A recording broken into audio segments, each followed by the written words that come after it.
Because of the heavy, wet snow that Joe is forecasting, a reminder to everybody, just take it easy when it does start to fall, because shoveling the snow can be a real hazard, especially for elderly people, but the healthy people can still have some problems. So Dr.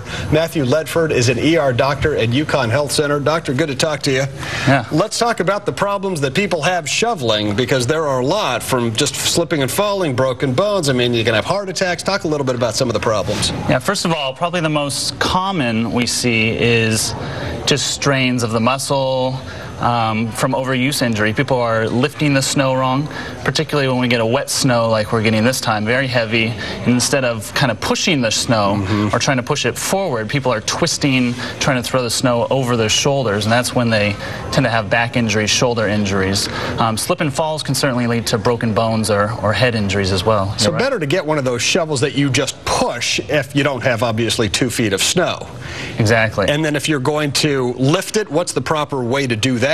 Well, you want to lift with your legs instead of bending at the waist. Okay, and then once you get it up, kind of turn the whole body as opposed to flipping it over the shoulder? If you can actually go forward, that would be better, as opposed to twisting. All right. Let's talk about snow machine injuries when you have these snow blowers, because we were talking during the break that you got a lot of people come in and they have cut and ripped up hands because they stick their hand in a jammed snowblower.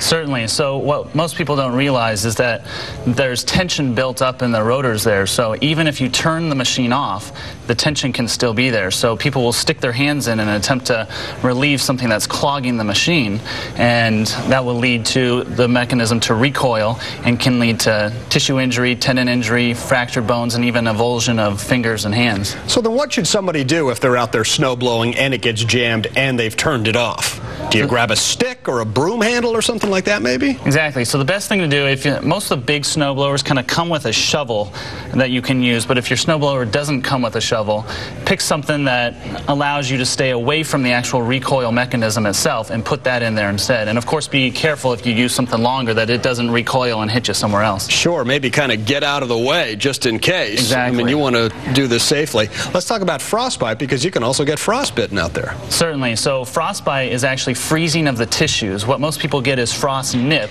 which is prior to freezing. That's when they have temporary numb tingling of the fingers. Best thing to do is to move inside and rewarm rapidly with warm water, probably about the same temperature as if you got in a hot tub and felt comfortable with that. You don't want to rub the tissue, because that can cause more damage.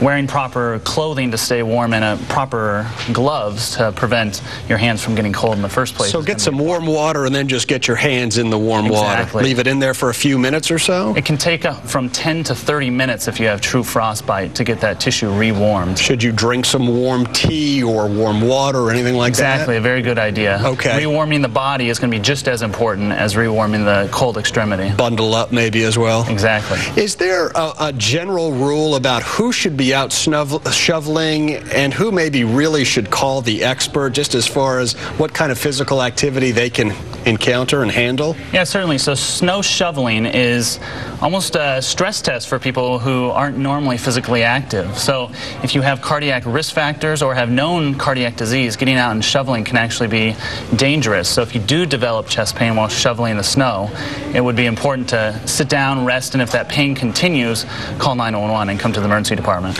Is there some kind of a guideline, and I'm just making this up, whereas if you can't run a half mile or you can't make it up a flight of stairs a few times without stopping, maybe you shouldn't be shoveling snow? Is there something along those guidelines where somebody could say to themselves, boy, I can't really do that, maybe I shouldn't be doing this? I think if you know what your limits are, and you pace yourself, taking frequent breaks, that would be the best thing to do. Another good idea. Dr. Matthew Ledford, appreciate it, doctor. Yes. Thanks for the advice. Hopefully you won't see anybody with any of these accidents. I'm sure you will, though.